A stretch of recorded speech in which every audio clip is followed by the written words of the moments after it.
A gente pega situações de jogo e ela tem um X quantidade de tempo para dar uma resposta. A partir da resposta dele, aparecem para ele 4 melhores alternativas. E ele tem que escolher dentro dessas 4 qual seria a melhor. Por um lado, a gente analisa o que a pessoa consegue em uma situação de pressão de tempo, que é quando a imagem congela, agora tem que te dar a resposta.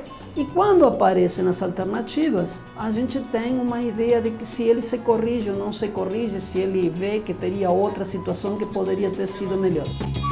Os clubes hoje, eles na verdade, eles são mini universidades, porque eles têm uma série de laboratórios de fisiologia, de biomecânica, de análise do desempenho, de psicologia esportiva, para oferecerem todas as condições possíveis para que o atleta se desenvolva.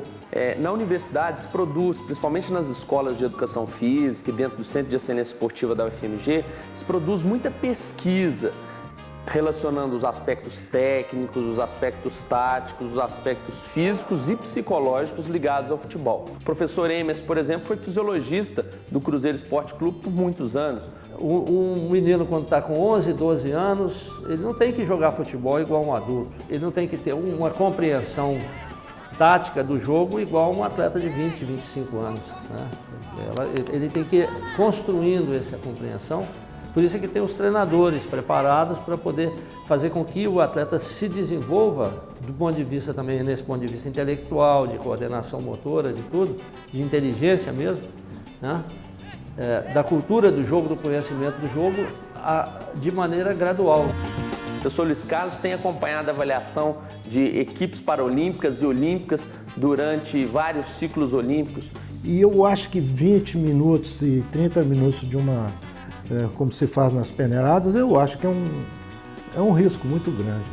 Porque a performance do indivíduo, nós sabemos, inclusive, atletas olímpicos, aquele atleta campeão, em alguns momentos, ele está mais baixo, está mais apático. E em um certo momento dessa performance, ele sobe, ele passa do limite. E tem uma zona interna que ela é permanente. Essa é a zona interessante. Então, até os campeões passam por essas diferenciações. Imagina uma criança, um jovem. O professor Lechec, além de ter trabalhado no América como fisiologista alguns anos atrás, acompanha atletas de alto rendimento. Porque o futebol depende praticamente de todos os elementos que nós podemos diferenciar como qualidades físicas, como potencial mental.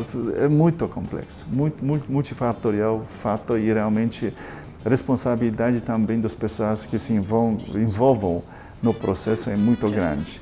E não pode, hoje em dia, se basear só na intuição de um profissional. Ela é importante, ela talvez hoje ainda continue a ser determinante, mas quando possuímos já ferramentas mais elaboradas, mais validadas, elas precisam ser usadas, mas também com sabedoria. O nosso objetivo como organizadores do Caça Talentos era trazer todo o know-how da universidade para dentro do projeto Caça Talentos e, consequentemente, ter um processo de avaliação muito mais criteriosa desses garotos.